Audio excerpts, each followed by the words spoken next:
नमस्कार, आप देख रहे हैं जोहार झारखंड। मैं हूं आपके साथ अलीम अतहर। राजधानी में नाबालिग छात्रा से गैंग रेप से हड़कंप मच गया। सबसे बड़ी बात है कि लड़की के दोस्त ने ही अपने 5 साथियों के साथ मिलकर लड़की के आबरू को तार तार कर दिया। जब दोस्त बना दरिंदा, दोस्त नहीं तोड़ा लड़की का विश्वास, दोस्तों के साथ मिलकर किया गैंगरेप। जिस पर सबसे ज्यादा भरोसा था, जिसके भरोसे घर से बाहर निकली, वो दोस्त ही दरिंदा निकला। जी हां, राजधानी रांची में दोस्त ने ही अपने साथियों के साथ मिलकर नाबालिग छात्रा से गैंगरेप किया। घटना लालपुर थाना क्षेत्र की है। पीड़ित लड़की की माने तो आरोपी ने पहले झांसा देकर जबरन नशा पान कराया और फिर सुनसान खंडहर में ले जाकर रेप किया। इस दौरान आरोपी के 5 और दोस्त भी आ थमके और सबने बारी बारी से लड़की के आबरू को तार तार किया। बाद में उसे वहां से लेकर निकले और बीच सड़क पर फेंककर फरार हो गए। हालांकि पुलिस ने तत्काल कार्रवाई करते हुए सभी आरोपियों को गिरफ्तार कर लिया है। उसमें जब संज्ञान में आने के बाद वो पूरी कार्रवाई कर ली गई है। उसमें वो 6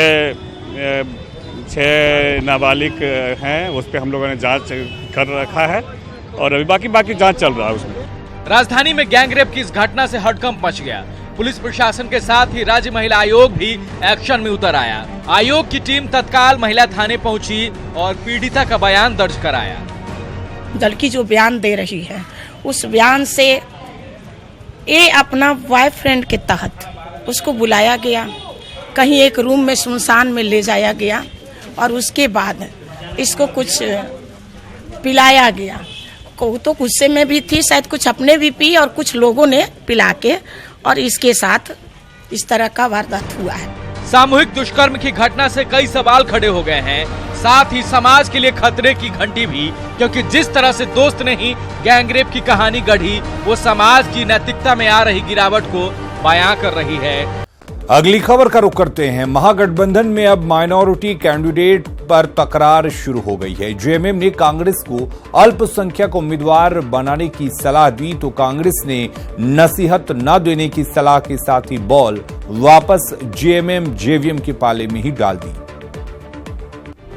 झारखंड में महागठबंधन को लेकर पहले से ही राजद और वामदल आंखें लाल कर रहा है और अब जेएमएम ने महागठबंधन का अल्पसंख्यक राग अलाप कर कांग्रेस पर 1 सीट अल्पसंख्यक उम्मीदवार को देने का दबाव बढ़ा दिया है।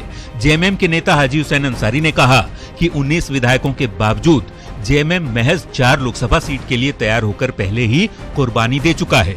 अब 9 विधायक के बल पर 7 सीट पाई कांग्रेस का फर्ज बनता है कि वो अल्पसंख्यक समुदाय के उम्मीदवार को भी टिकट दे।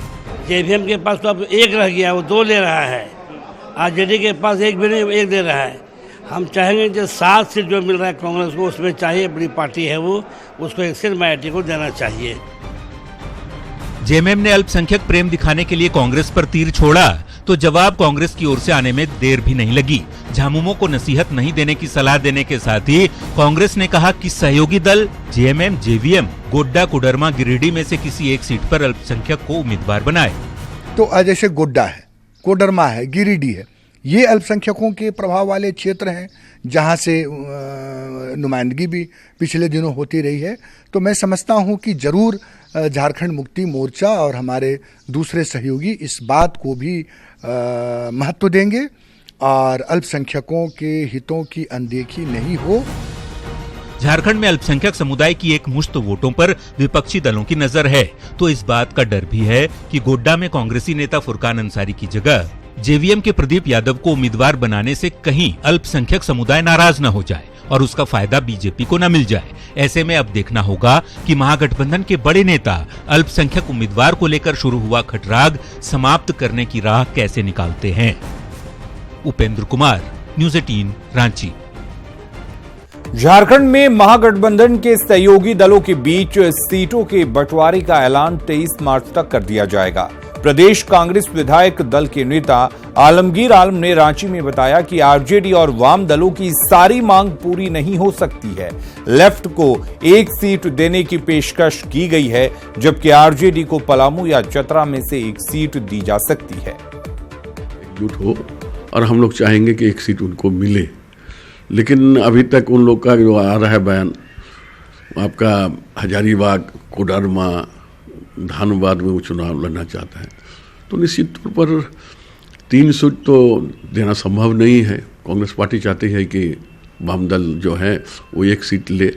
अब 3 दल अगर 3 सीट मांग रहे तो मुझे नहीं लगता है कि ऐसा स्थिति में वाम दल चुनाव लड़ पाएंगे महागठबंधन में। और चुनावी मौसम में चौकीदार पर सियासत गर्मा गई है। मैं भी चौकीदार मुहिम के तहत मंत्री सीपी सिंह ने हेलमेट पर चौकीदार लिखकर राजधानी की सड़क पर स्कूटी चलाई, जिस पर कांग्रेस ने तंज कसा।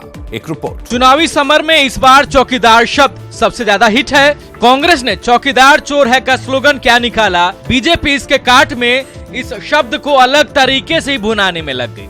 क्या बड़े नेता और क्या मंत्री सब खुद को चौकीदार बताने जनता के बीच जाने लगे हैं। कुछ इसी तरह का नजारा राजधानी रांची की सड़क पर देखने को मिला, जब मंत्री सीपी सिंह हेलमेट पर मैं भी हूं चौकीदार लिखकर स्कूटी चलाते नजर आए। हमारे देश के आदरणीय प्रधानमंत्री जी चौकीदार हैं और इस देश की सुरक्षा करने का काम कर रहे हैं, तो हम सब भी एक भारत का नागरिक होने के नाते हम सबों का भी दायित्व है कि हम जहां भी रहें चौकीदार की भूमिका में रहें, और इससे हम लोगों को बल भी मिलता है, आत्मबल भी मिलता है, और अपना जो मोरल है वो भी बड़ा हाई होता है, यह कहते हुए कि हम भी चौकीदार। इधर मंत्री सीपी सिंह के अनोखे अंदाज पर कांग्रेस ने चुटकी लेते हुए कहा कि देश की जनता अब जैसे ही चौकीदार शब्द सुनती है तो सहसा चोर निकल जाता है। ऐसे में बीजेपी वाले इस स्लोगन से डर गए हैं। जैसे कांग्रेस पार्टी बोलती है चौकीदार, जनता बोलती है चोर, तो इससे कांग्रेस पार्टी के इस स्लोगन से लोग इतने डरे हुए हैं कि ये चौकीदार बनके जनता के बीच घूम रहे हैं, लेकिन इनको ये पता नहीं है कि देश की जनता जो लोग चौकीदार शब्द आगे चोर को बचाने के लिए जो चौकीदार की चौकड़ी जो बनी है, वो चौकड़ी जनता के बीच में वो सारे चौकड़ी को भी लोग चोर समझ रहे हैं। बहरहाल चुनावी इस समर में जनता का चौकीदार कौन होगा वह तो 23 मई को काउंटिंग के बाद ही तय होगा, मगर इतना जरूर है कि फिलहाल चौकीदार पॉलिटिकल स्लोगन जरूर बन गया है। भुवन किशोर झा, न्यूज 18, रांची। चुनाव के दौरान जारी आचार संहिता ने राजनीतिक दलों की मुश्किलें बढ़ा दी हैं। आयोग ने सख्ती और केंद्रीय राज्य मंत्री समेत कई नेताओं के खिलाफ आचार संहिता उल्लंघन का मामला दर्ज होने के बाद इसे लेकर सियासत भी तेज हो चुकी है। कांग्रेस ने इसे जहां सत्ता का दुरुपयोग बताया है, तो बीजेपी ने भी पलटवार किया है। चुनाव आयोग सख्त है, आचार संहिता उल्लंघन को लेकर मामले दर्ज किए जाने लगे हैं। आलम यह है कि चुनावी रणभेरी बजने से अब तक 2 दर्जन से ज्यादा मामले सामने आ चुके हैं और 13 FIR भी दर्ज हो चुके हैं। हालांकि आचार संहिता को लेकर राज्य भर में DCSP से वीडियो कॉन्फ्रेंसिंग कर मुख्य निर्वाचन पदाधिकारी ने सख्त निर्देश दिए हैं।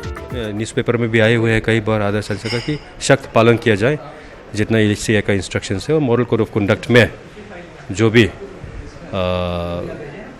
अंकित किया गया है पॉलिटिकल पार्टीज, और बाद में जब कैंडिडेट्स निर्धारित होगा, स्पष्ट होगा, सब लोग सख्त पालन कर ले, इसका हम लोग इंश्योर कर लेंगे। सूबे में आचार संहिता उल्लंघन पर नजर रखने के लिए आयोग ने पूरी तैयारी कर रखी है। इसके लिए आयोग ने MCC team, surveillance team, flying squad तक बनाए हैं। साथ ही चेक पोस्ट के जरिए 284 अधिकारी भी सरकारी और सार्वजनिक कार्यक्रम पर नजर बनाए हुए हैं।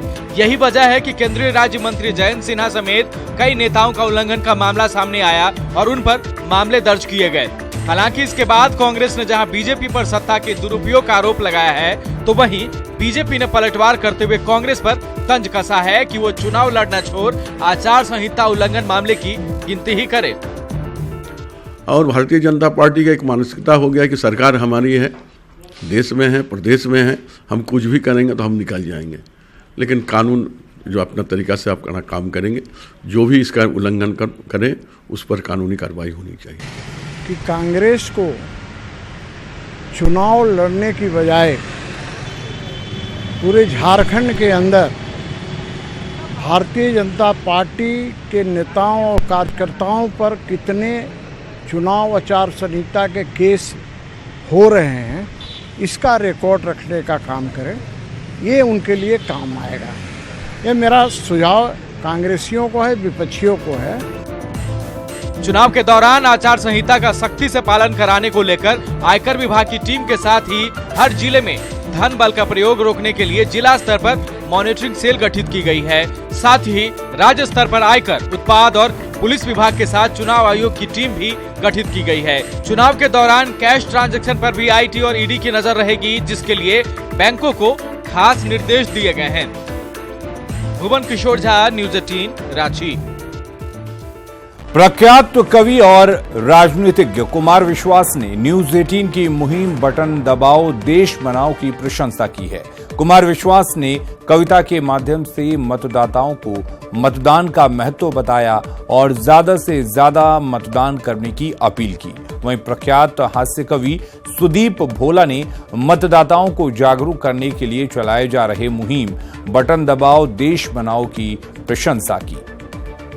लोकतंत्र में हमारा एक ऐसा अधिकार है जिसमें देश के सर्वोच्च राजा का चयन हम करते हैं। लोकतंत्र में राजशाही को निर्वाचित करने का अधिकार हमारे पास केवल एक वही है। अगर आप मतदान नहीं करते हैं, बटन नहीं दबाते हैं, तो आपको 5 वर्ष शिकायत करने का कोई अधिकार नहीं है, क्योंकि उस चयन में आपकी भागीदारी सुनिश्चित हो, तभी आप चयन के अच्छे और बुरे होने पर सवाल उठाएं।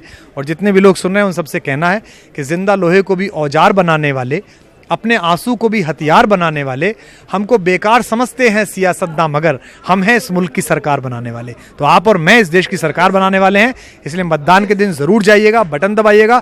5 और लोगों से कहिएगा कि बटन दबा के आए। बटन दबाओ देश बचाओ, ये अच्छी मुहिम है। सरहद पे हमारे सैनिक ट्रिगर पे उंगली रख करके हमारे देश की रक्षा कर रहे हैं और हम मतदाता हैं। हर 5 साल में एक अवसर हमें मिलता है कि हमारे राज सिंहासन पे हम किसको लोकतंत्र चुनकर बिठाएगा। तो ये वही अवसर है कि अगर गलत बटन जरा सा भी गलत दब गया तो सीधे प्रभावित होती हैं हमारी सरहदें। तो ऐसा बटन दबाओ कि उनकी मजबूती से ट्रिगर पर उंगली भी बनी रहे और देश की रक्षा के लिए वो संकल्पित रहे, चाहे दिल्ली में बैठे हुए हों, चाहे सरहद पर खड़े हुए हों। लोहरदगा के जिला खनन अधिकारी निरंजन प्रसाद का घूस लेते हुए वीडियो इन दिनों सोशल मीडिया में वायरल है, जिसमें उन्हें ईंट भट्टा व्यवसायियों से मोटी रकम लेते हुए दिखाया गया है। हालांकि न्यूज 18 के सवाल पर आरोपी अधिकारी ने घूसखोरी से इनकार करते हुए वीडियो को 1 साल पुराना करार दिया। वहीं लोहरदगा की डीसी ने जांच कर कार्रवाई की बात कही है।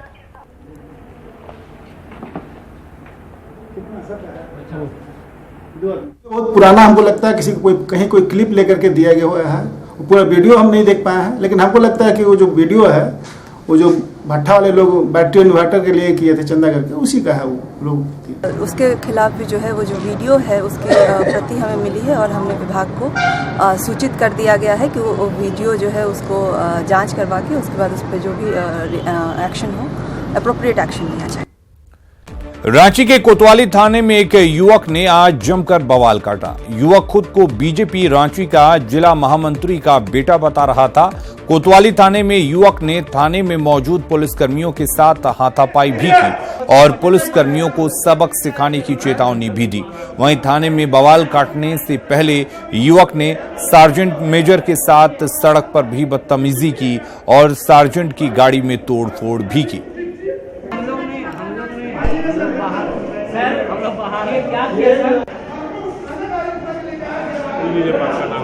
दिल्ली में बीजेपी चुनाव समिति की बैठक चल रही है, जिसमें झारखंड के भी पार्टी उम्मीदवारों पर चर्चा चल रही है।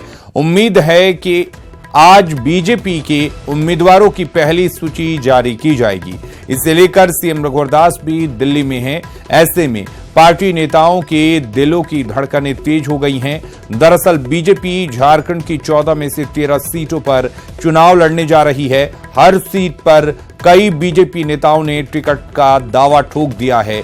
दुमका से लुइस मरांडी और रमेश हांसदा की दावेदारी मजबूत है, जबकि चतरा सीट पर सुनील सिंह समेत कई नेताओं ने दावा ठोक रखा है। यही नहीं, कोडरमा सीट के लिए शिक्षा मंत्री नीरा यादव भी दिल्ली में कैंप कर रही हैं। रांची के राज्य सचिवालय नेपाल हाउस में आज जीएसटी काउंसिल की बैठक हुई, जिसमें नगर विकास मंत्री सीपी सिंह मौजूद थे। वीडियो कॉन्फ्रेंस के माध्यम से सूबे के नगर विकास मंत्री CP Singh GST council Delhi से जुड़े थे। सीपी सिंह ने आचार संहिता का हवाला देकर कुछ भी कहने से इनकार कर दिया।